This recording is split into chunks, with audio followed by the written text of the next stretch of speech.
Queridos, abramos a palavra do nosso Senhor, texto do Evangelho de Mateus, capítulo 11. Evangelho de Mateus, capítulo 11. Nós vamos ler os versos de 28 a 30.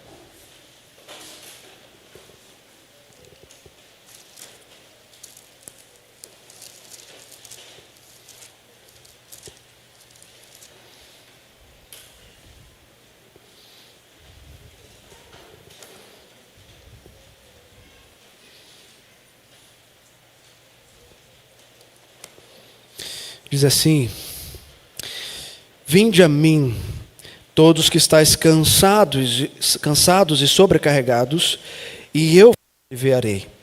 Tomai sobre vós o meu jugo e aprendei de mim, porque sou manso e humilde de coração, e acharei descanso para a vossa alma, porque o meu jugo é suave e o meu fardo é leve. Oremos.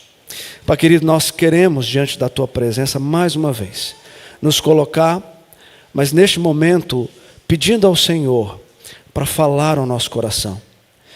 Diante de ti nós cantamos louvores, lemos a tua palavra, para neste momento, neste ato do culto, aquietarmos o nosso coração para ouvir a tua voz.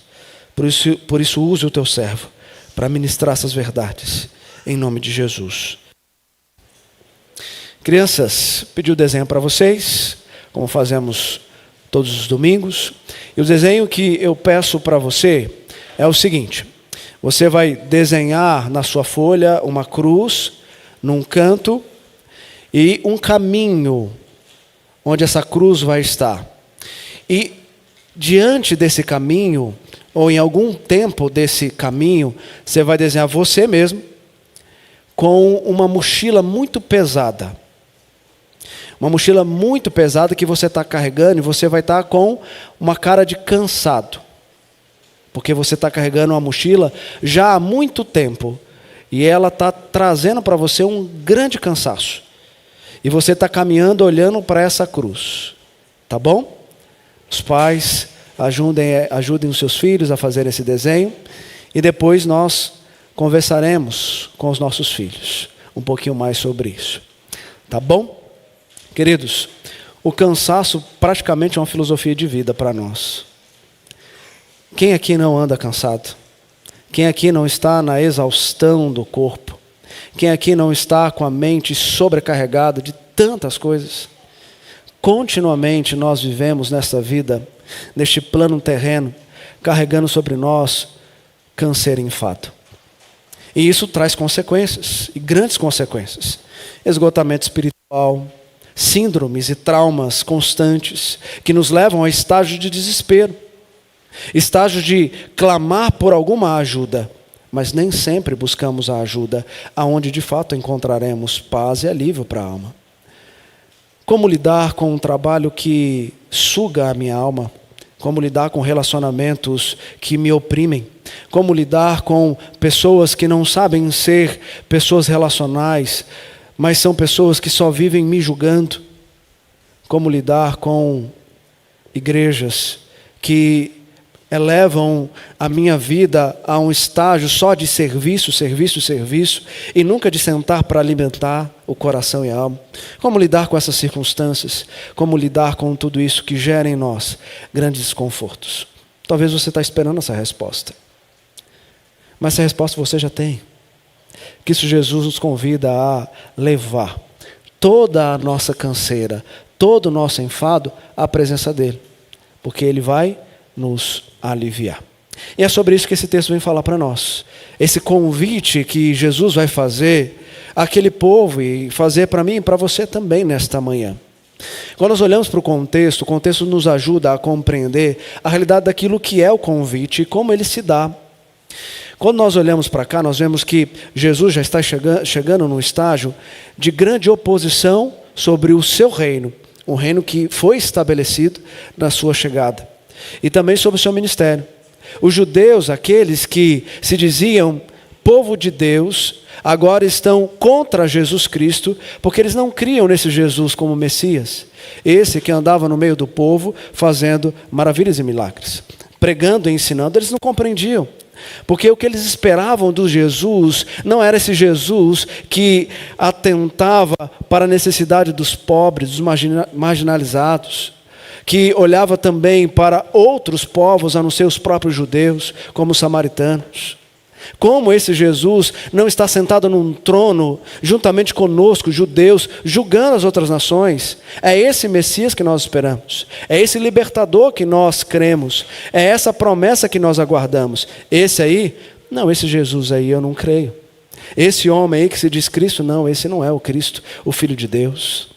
Ele se titula Filho de Deus? Não, não é. E a oposição começou a gerar um desconforto a Jesus e ao seu ministério. Então o capítulo 11 vai trazer para nós aqui uma realidade em que Jesus está no seguinte cenário. Ele acaba de ensinar para os discípulos várias coisas e ele vai sair agora pelas cidades.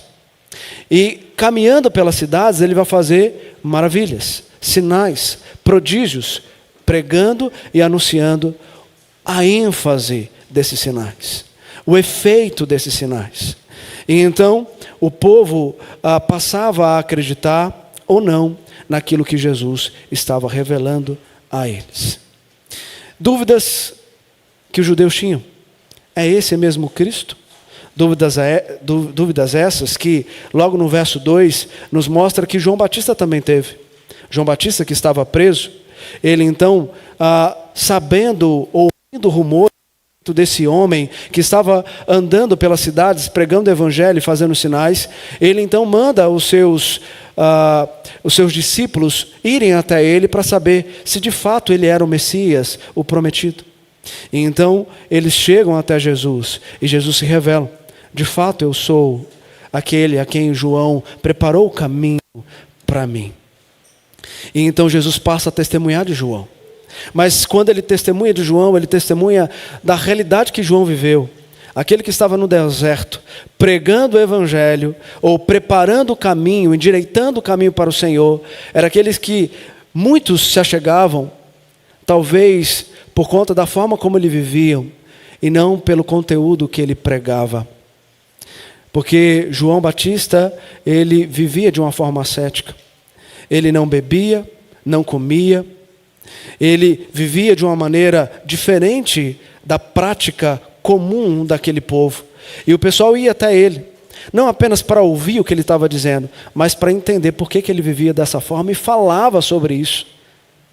E diz o texto que Jesus mesmo dizia que muitos passaram a ouvir, até aceitavam, mas depois rejeitavam e diziam: este homem aí, esse João Batista, o que ele ensina é de demônio. E Jesus também se coloca na mesma situação para dizer: para esse homem que não comia nem bebia, eles agora chamam eles de demônio. A mim não é diferente. Mas no meu caso eu como e bebo, mas agora estão me chamando de glutão, bebedor. Eles estão me chamando de uma pessoa que não sou. Esses, porque não estão aceitando ou não estão dando ouvidos à mensagem deste evangelho que eu estou pregando. E diante disso Jesus Cristo vai revelar como eram essas cidades, como eram esses povos que viviam nessas cidades. E aí vem os versos que nós lemos, que são os versos 20 a 24 na liturgia, quando aqui há um grande julgamento.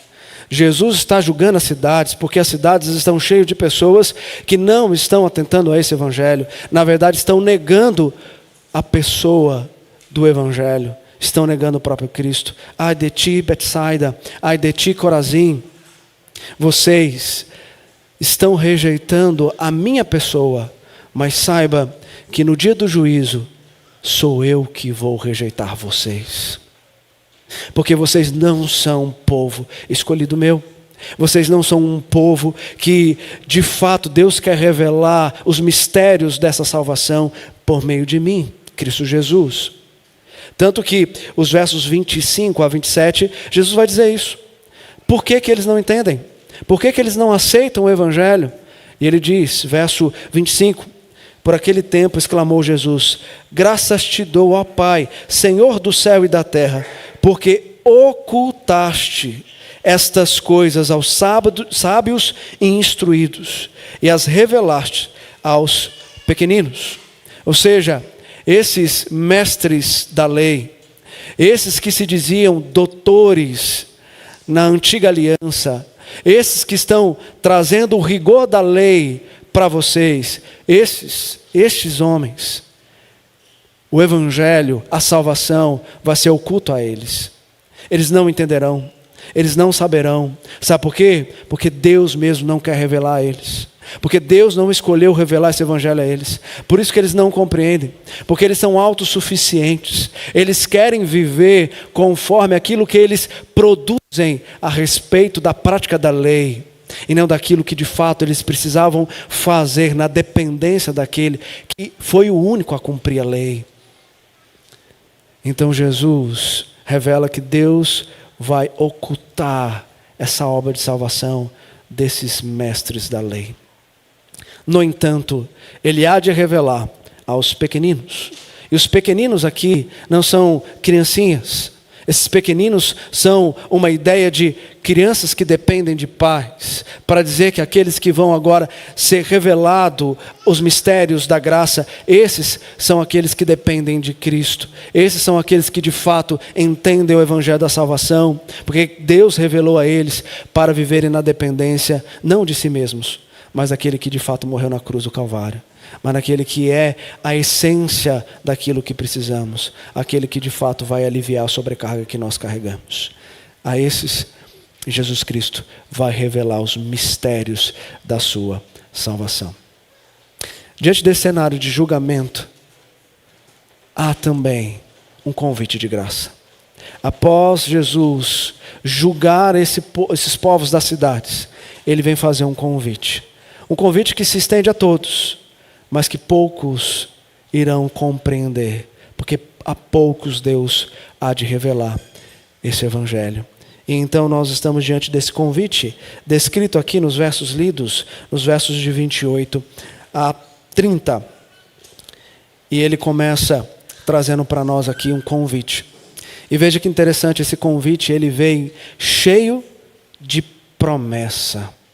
Esse convite não é desassociado de uma graça que aponta numa direção de benefícios que nos leva a ir e desfrutar, se alimentar e de fato descansar, porque essas promessas são reais. Há um convite com uma promessa, e esse convite ele é feito pelo próprio Cristo. Quem convida? Jesus Cristo. Quem é esse Jesus? O Evangelho de Mateus até aqui já vai revelando para nós a pessoa de Jesus Cristo. O verso 27, inclusive, dá ênfase a isso, quando Jesus mesmo diz: tudo me foi entregue por meu Pai. Ninguém conhece o Filho senão o Pai, e ninguém conhece o Pai senão o Filho, aquele a quem o Filho o quiser revelar. Tudo me foi entregue por meu Pai, de Jesus. Então, à luz de tudo aquilo que já foi ensinado aqui, Jesus recebeu uma autoridade para convidar pessoas, para ele aliviar a sobrecarga. Quando você vai para o capítulo 4, você vê uma autoridade em Jesus de expulsar Satanás. Na sequência, no capítulo 8, expulsar demônios. No capítulo 9, ele vai vencer as doenças, os obstáculos presentes na vida do homem. No capítulo 8 ainda, ele vai dominar os ventos e as ondas do mar. No capítulo 9, ele vai mostrar a força e o poder que ele tem sobre o corpo e a alma, a vida e a morte. Ele vai revelar a sua autoridade quando vai chamar 12 homens para andar com ele e fazer deles discípulos desse caminhar, dando continuidade ao seu ministério após a ascensão. Ele é aquele que chama para salvar e aquele que chama para julgar.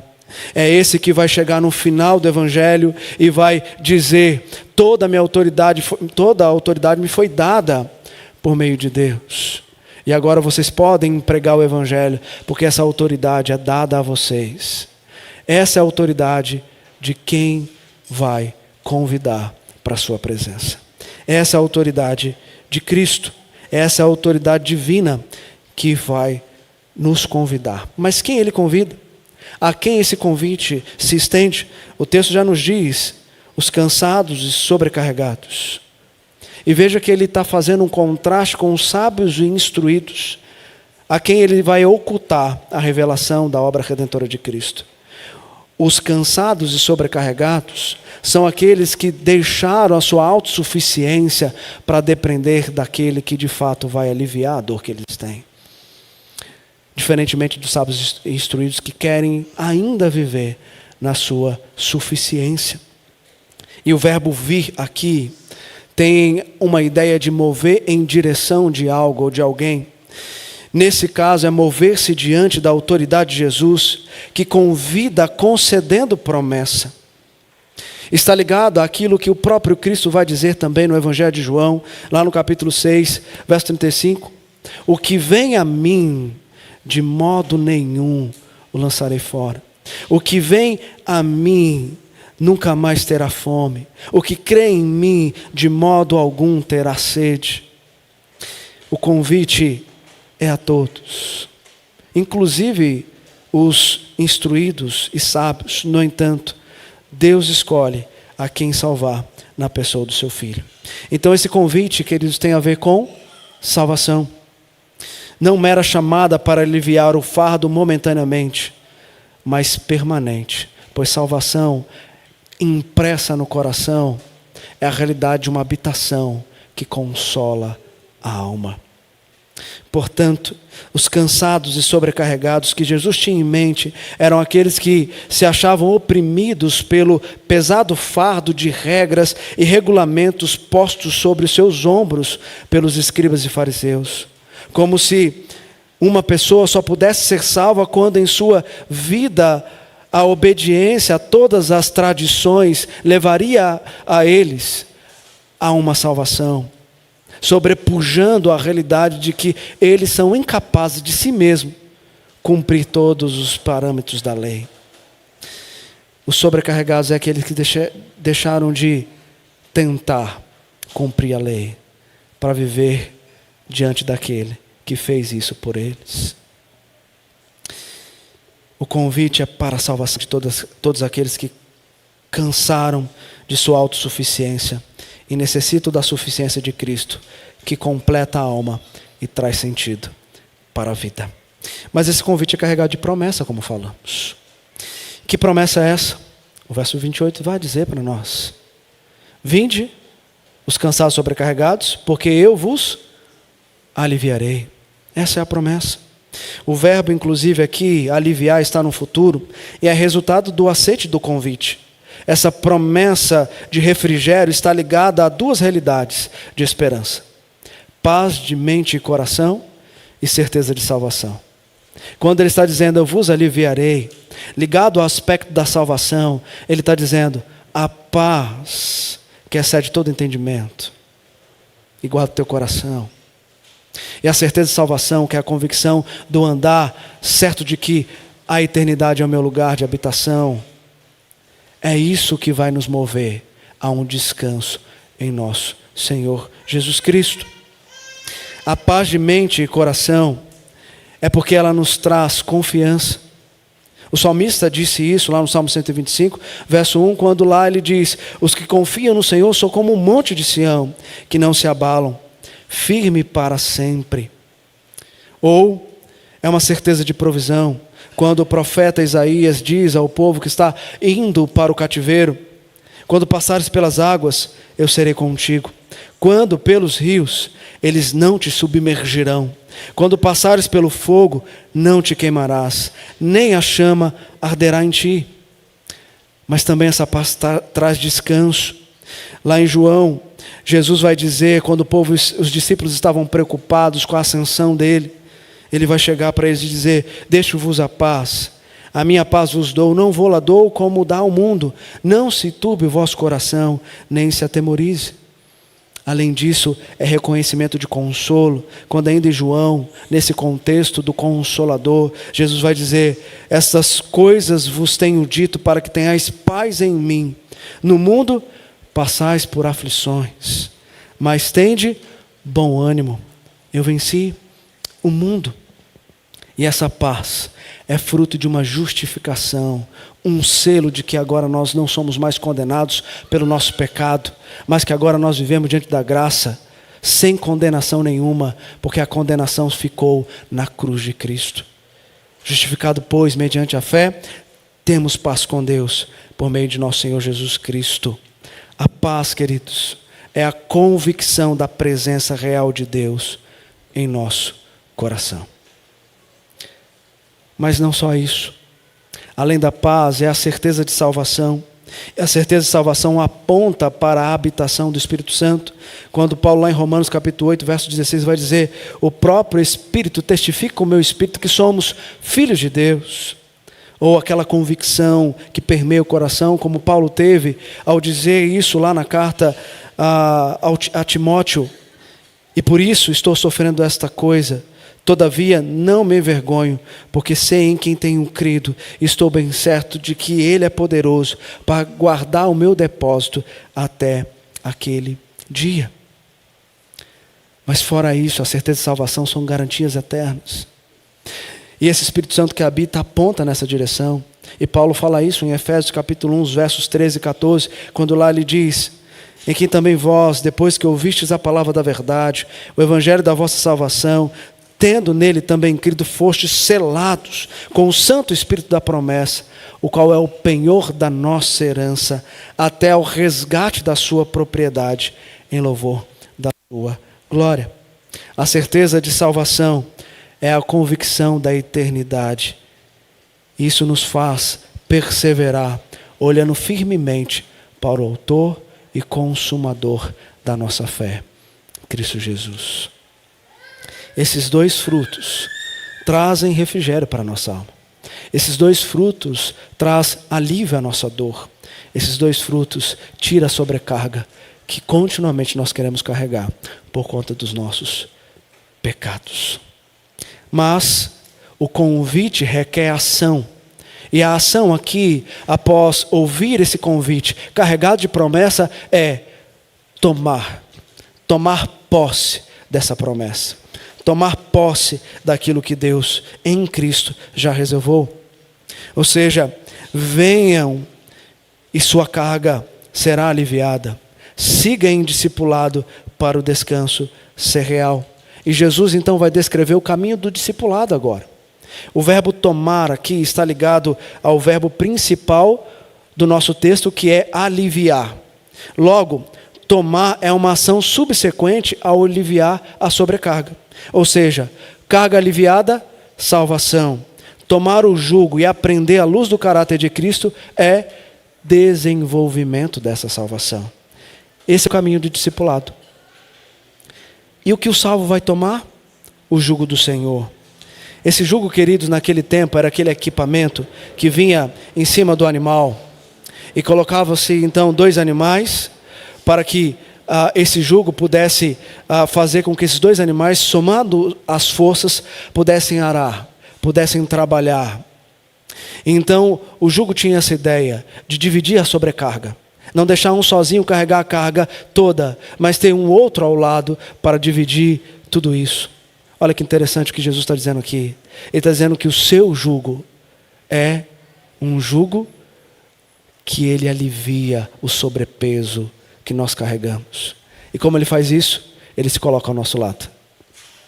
Então Jesus, ele se coloca ao lado daquele que está sobrecarregado, daquele que está cansado. E ele não só coloca ao lado, ele coloca ao lado ensinando, discipulando, apontando para os caminhos da graça, para dizer para você: olha, venha andar comigo, porque você vai compreender o que é de fato tomar a cruz. Mas uma cruz que não está pesada mais, porque ele mesmo aliviou quando ali encravou os nossos pecados nela. Agora a cruz é leve, é suave, você pode carregar e você consegue carregar, mas você não carrega sozinho, porque você carrega comigo. E os meus ensinamentos apontam para a forma como você deve viver neste plano terreno. Então o jugo aqui, além de ser Cristo ao lado dividindo a carga, é caminhando a discipulado com Ele, que revela seu caráter de manso e humilde. Ao trazer a mansidão, Jesus realça que a pessoa mansa é aquela que encontra refúgio no Senhor, entrega-lhe inteiramente seu caminho, deixando tudo nas mãos daquele que o ama e dele cuida. A pessoa que é mansa, além de ser pacífica, ela é amante da paz que ela recebeu do próprio Cristo na habitação do Espírito. O manso é aquele que reconhece que ele não tem condições em si mesmo de se achegar ao Senhor para ser salvo, mas que ele pode se achegar ao Senhor para viver essa salvação que o próprio Cristo concedeu por graça a ele. O manso reconhece que sem Cristo ele não é nada, com Cristo ele é tudo. Ele é tudo não porque ele é alguma coisa, ele é tudo porque o Evangelho é algo para ele, e que faz sentido para ele, e que move ele na direção de todo o sentido existencial deste plano terreno. É isso que o manso vive. E ele é manso não porque ele produz isso, mas porque o próprio Cristo concedeu esse atributo, comunicando essa realidade para agora que ele é salvo, desfrutar dessa virtude em sua alma. E a humildade é um par natural da mansidão. Ou seja, assim como o manso, o humilde traz isso à tona na sua vida com Cristo. Ele é dependente do Senhor. Tanto a humildade como a mansidão são oriundas do Espírito, uma fonte que nos permite exercer esses atributos neste mundo caído. E eles precisam vir ao nosso coração. E o resultado desse discipulado, queridos, diz o texto, é achar descanso para a alma. Esse descanso está ligado à promessa do aliviar. Eu vos aliviarei, então vocês acharão descanso. Mas há algo importante aqui. O descanso só é possível ser encontrado porque antes Deus concedeu algo a nós. Deus concedeu salvação. Ele decidiu revelar os mistérios da cruz de Cristo a nós. Diante disso, o que Jesus quer ensinar é que a simples confiança nele e a obediência aos seus mandamentos que procedem da gratidão pela salvação já comunicada, vai ser para mim e para vocês o deleite que a alma necessita, enquanto aqui caminha, afligidos pelo contexto em que estamos, mas aliviado pela graça persistente em nós, na pessoa do Espírito Santo. E depois o verso 30 vai trazer para nós essa ênfase, que o leve fardo do caminhar com Jesus nos concede. Jesus conclui o convite deixando claro nessa repetição qual é o local de descanso. O local de descanso é nele. O meu jugo, e o jugo aqui, voltando àquela ideia do que era para os animais no arado, o jugo não só tinha de estar bem ajustado aos ombros, mas também a carga, o fardo, não podia ser demasiadamente pesado para um mais do que para o outro. Ou seja, se um tivesse mais peso, logo ele iria cansar, e o que tinha menos peso não conseguiria caminhar. Mas, porque esse que está cansado iria atrapalhar a continuidade desse que estava aliviado. Jesus é aquele que toma o jugo e nos convida para andar com ele. E não o contrário. Não é eu com o jugo, convidando a Cristo para andar comigo. É Ele que faz isso conosco. Então Ele nos chama e Ele mesmo coloca a carga no mesmo peso para dizer: você vai caminhar e você não vai se perder. Você vai concluir a obra porque eu estou com você. Você não está sozinho. Por isso que o seu fardo é leve. Por isso que o meu jugo também é suave. Queridos, a salvação nos tira da escravidão da lei para vivermos a alegria da salvação. E é isso que Jesus estava ensinando para aqueles mestres da lei, para os fariseus. O que os fariseus queriam era colocar uma sobrecarga impossível de ser carregada com o meio de salvação. E Jesus, com toda a sua autoridade messiânica, contrapõe o pesado fardo da lei, que produz miséria e desespero, para nesse convite libertá-los da escravidão e das amarras da lei. Ao trazer o Antigo Testamento e a lei, Jesus não está anulando-a, mas considerando impossível de ser praticada sem ele. Por isso que ele precisou cumprir a lei. Por isso que ele precisou viver todas as características da lei para aliviar o fardo para mim e para você. Essa lei, essa antiga aliança, serviu de aio para conduzir a Cristo.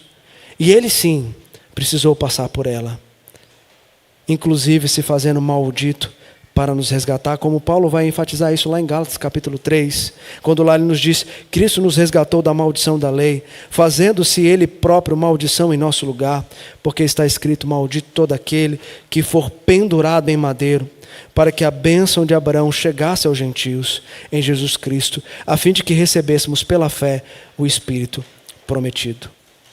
Jesus, ao convidar, ele chama os cansados a descansar naquele para quem aponta todo o Antigo Testamento, porque ele tomara o juízo de Deus, ele tomou todo o cálice da ira de Deus para tirar o pesado fardo da lei, para caminharmos no suave e prazeroso caminho da graça. Portanto, esse caminho é libertador para a nossa alma, que sofre, se angustia, pois tira toda a atenção do fazer para alcançar, do cumprir para obter, o que trará também exaustão para o corpo, para prover nesse caminho o descanso, paz de coração e mente. E esse caminho tem um efeito curativo para a pessoa toda, corpo e alma, porque Jesus é Salvador e completo para aqueles a quem ele dá salvação. A suficiência não está em nós, a suficiência está na pessoa que habita em nós. A suficiência não está naquilo que o mundo ensina, mas está no que a Escritura revela. A suficiência não está naquilo que eu produzo, mas a suficiência está naquilo que eu faço, à luz do caminho e da vontade do Deus que me fala pelas páginas da Escritura. Quem nós somos revela quem nós estamos buscando. Quem nós adoramos revela quem de fato está aliviando ou sobrepondo as nossas cargas. O Senhor Jesus está fazendo um convite para nós esta manhã. O convite para aqueles que ainda não têm Cristo como Salvador de suas almas. Cristo está convidando vocês a aliviar essa sobrecarga, esse peso, essa angústia, isso que você carrega continuamente no seu dia, para colocar diante da cruz dele, para então você desfrutar dos benefícios da graça. Esse convite é para você que ainda não consegue entender que você trabalha e no final você só colhe cardos e abrolhos. Ou para você que exerce tudo aquilo que você entende que você precisa fazer, mas no final você chega em casa e diz: eu só quero uma cama para poder descansar, porque eu não aguento mais. Eu não aguento mais viver neste mundo. Eu não aguento mais ir para a faculdade. Eu não aguento mais me relacionar com pessoas. Eu não aguento mais a minha esposa. Eu não aguento mais o meu esposo. Eu não aguento mais os meus filhos. Eu não aguento mais a igreja. Porque a igreja, ao invés de me ajudar, ela está me dando mais serviço, mais serviço, mais serviço. Eu não aguento mais. Eu não aguento mais o meu patrão. Eu não aguento mais nada disso. Eu não quero mais nada disso. E essas filosofias presentes na tua alma são respostas de que Deus não é o alívio para você. Porque você esqueceu de andar na presença dele. E por isso que tudo isso está exaurindo, tudo isso está consumindo, tudo isso está destruindo aquilo que Deus deu a você, que foi a salvação da tua alma. Porque há tantas pessoas com esgotamento espiritual, pessoas chegando a estágios de traumas e síndromes, como síndrome de burnout. Porque essas coisas estão presentes na vida dos nossos crentes. É porque nós estamos perdendo na nossa caminhada o sentido do desenvolvimento da nossa salvação. Porque de fato esse mundo caído traz para nós pesado fardo, Mas em compensação, nós não estamos carregando o jugo sozinho. Cristo está conosco aliviando esse pesado fardo. É de fato difícil, pesaroso viver, se relacionar, ter de fato patrões difíceis que não conhecem a Cristo. É tudo complicado. Mas se nós soubermos desenvolver a nossa salvação à luz do Evangelho, pode ter certeza, você vai chegar cansado, mas grato. Você vai chegar cansado, mas glorificando. Você vai olhar para as dificuldades, mas vai encontrar Deus na pessoa de Cristo, presente em cada uma delas, mostrando para você que vale a pena, ainda aqui neste plano terreno, ainda neste mundo caído, lutar pela fé evangélica, porque você recebeu uma autoridade do próprio Cristo, como diz Mateus 28, para você viver sendo testemunha dessa salvação para os perdidos. Então não é somente para você que ainda não conhece a Cristo, mas é para você também que conhece a Cristo. O convite é: venha, coloque a sua sobrecarga naquele que já aliviou na cruz do Calvário e aprenda a andar com Ele, pois andando com Ele você encontrará descanso para a sua alma. É isso que Deus nos chama, na pessoa do seu Filho Jesus, a olhar para a cruz e a viver enquanto aqui estamos. Que possamos fazer isso como igreja, como povo do Senhor, juntos, lutando pela fé evangélica, para que o nome de Deus seja exaltado e pessoas com a sua sobrecarga se acheguem a nós, para que nós apresentemos a elas o Evangelho da salvação. Amém? Muito obrigado por nos acompanhar até o final desse vídeo. Para receber mais reflexões e ficar por dentro dos próximos conteúdos, te convidamos a seguir as nossas redes sociais que estão na descrição.